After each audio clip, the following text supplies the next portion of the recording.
মাত্র 10 টাকা দামে গুঁড়ো দুধের প্যাকেট দিয়ে আপনারা মিষ্টি দোকানের মতন এই রকম রসগোল্লা মিষ্টি বাড়িতেই বানিয়ে নিতে পারবেন একদম সহজ পদ্ধতিতে। রাধে রাধে বন্ধুরা, শুধুমাত্র গুঁড়ো দুধ দিয়ে আজ আমি আপনাদেরকে বাড়িতে বানিয়ে দেখাবো মিষ্টি দোকানের মতন রসগোল্লা মিষ্টি। আজকের ভিডিওটি আপনারা অবশ্যই শুরু থেকে শেষ পর্যন্ত দেখতে থাকবেন, কারণ মিষ্টি বানাতে গেলে কিছু টিপস ফলো করতে হবে। আজকের ভিডিওটি শুরু থেকে শেষ পর্যন্ত দেখতে থাকুন, আশা রাখছি আপনাদের অনেক ভালো লাগবে। আজকের এই রসগোল্লা মিষ্টি বানানোর জন্য আমি এখানে এই বাটি মেপে সমস্ত কিছু নেব। আপনারাও যখন বাড়িতে বানাবেন তখন যে কোনো কিছুর একটা মাপ নিয়ে বানাবেন, তাহলে রসগোল্লাগুলো খুব সুন্দর হবে। প্রথমেই মিষ্টিটা বানাবো বলে উনুনটা ধরিয়ে দিয়েছি। যেই বাটি মেপে আজকে সমস্ত কিছু পরিমাপ নেব সেই বাটি মেপে দিয়ে দিচ্ছি 2 বাটি জল। জল হালকা গরম হয়ে গেলেই নামিয়ে নেব। উনুনটা খুব ভালোভাবে জ্বলে গেছে, তাই জল অনেকটাই গরম হয়ে গেছে, তাই আমি নিচে নামিয়ে নিচ্ছি। যেই বাটি মেপে আমি 2 বাটি জল নিয়েছি সেই একই বাটি 1 বাটি গুঁড়ো দুধ নিয়েছি। 10 টাকার প্যাকেটের গুঁড়ো দুধ নিলে প্রায় 5 প্যাকেটের মতন দুধরা হবে। এবার এই গরম জলে অল্প অল্প দেবো আর মেশাতে থাকবো।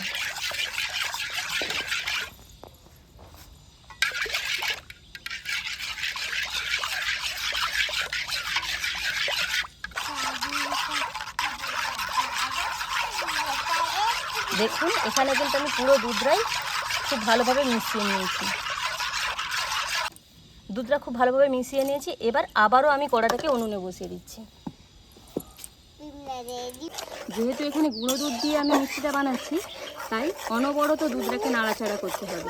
আর খুব একটা ঘন করার দরকার নেই, 1 ফুট 2 ফুট হলেই নামিয়ে নেব। দুধটা কিন্তু খুব ভালোভাবে ফুটে গেছে। এবার আমি উনুন থেকে কড়াটা আবারও নামিয়ে নিচ্ছি।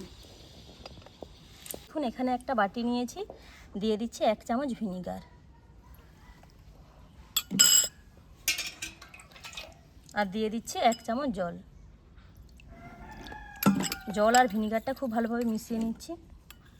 এখানে কড়াতে যে দুধটা রেডি করে রেখেছি তার মধ্যে অল্প অল্প করে ভিনিগারের মিশ্রণটা দিচ্ছি আর খুন্তি দিয়ে নাড়িয়ে নিচ্ছি।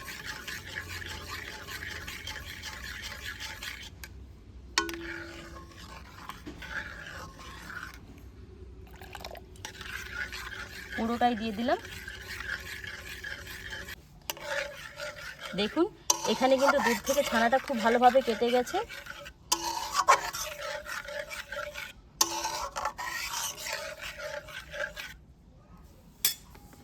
সাথে সাথে এখানে একটা সুতির কাপড় রেডি করে রেখেছি, তার মধ্যে ছানাটাকে নিয়ে নিচ্ছি।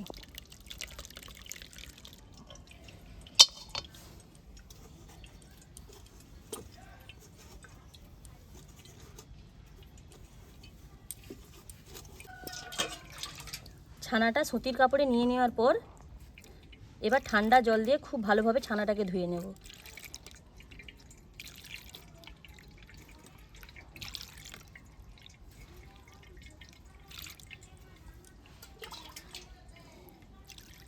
ঠান্ডা জল দিয়ে খুব ভালোভাবে ছানাটাকে ধুয়ে নিয়েছি।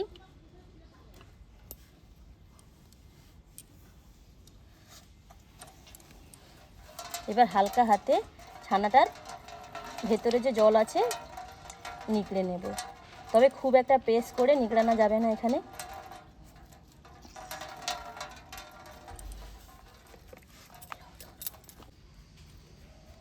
যতটা সম্ভব হালকা হাতে প্রেস করে দেখুন জলটা আমি নিগড়ে নিয়েছি।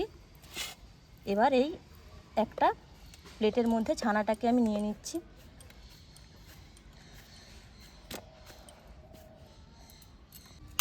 ছানাটা কিন্তু ঠিক এরকমই নরম হবে।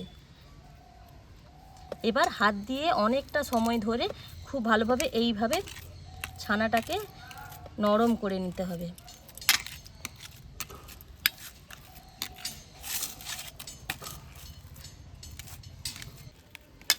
এইভাবে ম্যাশ করতে করতে একটা সময় এরকম ডো হয়ে যাবে।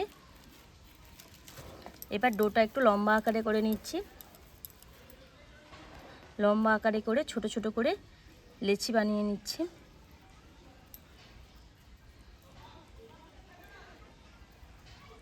ছোট ছোট করে লেচি বানিয়ে আমি হাতের সাহায্যে লেচিগুলোকে গোল গোল করে নিয়েছি।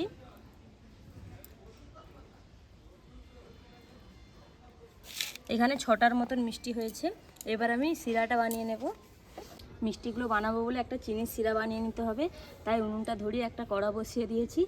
যেই বাটি মেপে আমি গুঁড়ো দুধ নিয়েছিলাম সেই বাটি মেপে দিয়ে দিচ্ছি 1 বাটি চিনি।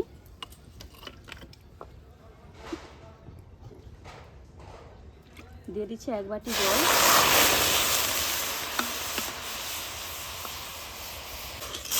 জল আর চিনিটাকে খুব ভালোভাবে মিশিয়ে নিচ্ছি আর 1 ফুট ফুটিয়ে নিচ্ছি। সিরাটা ভালোভাবে ফুটে গেছে, 2টো এলাচ দিয়ে দিচ্ছি ভালো ফ্লেভার আসার জন্য। আর মিষ্টিগুলো এক এক করে দিয়ে দেব।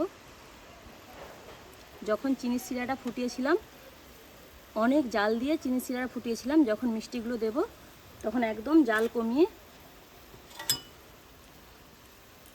এবার 10 মিনিট মিষ্টিগুলোকে খুব ভালোভাবে ফুটিয়ে নেব। পুরোপুরিভাবে 10 মিনিট আমি চিনির সিরার মধ্যে মিষ্টিগুলোকে ফুটিয়ে নিয়েছি। এর থেকে বেশি ফুটানো যাবে না, তাহলে মিষ্টিগুলো খুব শক্ত হয়ে যাবে। এবার আমি কড়াটা উনুন থেকে নামিয়ে নিচ্ছি। দেখুন মিষ্টিগুলো কত ছোট ছোট দিয়েছিলাম আর এখন সিরাটা পৌঁছে গিয়ে অনেক বড় বড় হয়ে গেছে। আরও 1 ঘন্টা এই সিরার মধ্যে মিষ্টিগুলোকে রেখে দিলে আরও ফুলে যাবে। ফিরে আসছি আমি 1 ঘন্টা পর। আমি মিষ্টিগুলো চিনির সিরার মধ্যে 1 ঘন্টা রাখার পরেও মিষ্টিগুলো ঠিকঠাকভাবে রস পৌঁছেছিল না, তাই আমি আরও 2 ঘন্টা রেখেছিলাম সিরার মধ্যে। টোটাল আমি 3 ঘন্টার মতন মিষ্টিগুলোকে সিরার মধ্যে রেখেছিলাম। এখন মিষ্টিগুলো দেখুন কত সুন্দরভাবে ফুলে উঠেছে। আর মিষ্টি দোকানের মিষ্টির যারা বানায় তারা সারা রাত মিষ্টির সিরার মধ্যে রেখে দেয় পরের দিন সেটা বিক্রি করার জন্য, তাই তাদের মিষ্টিগুলো বেশ খুব ভালোভাবে ফুলে যায়। এখন দেখুন আমি টোটাল 3 ঘন্টার মতন মিষ্টিগুলো রাখার জন্য কত সুন্দরভাবে ফুলেছে আর কতটা নরম সফট হয়েছে মিষ্টিগুলো। দেখুন চামচ বসাতে না বসাতে মিষ্টিগুলো কেটে যাচ্ছে।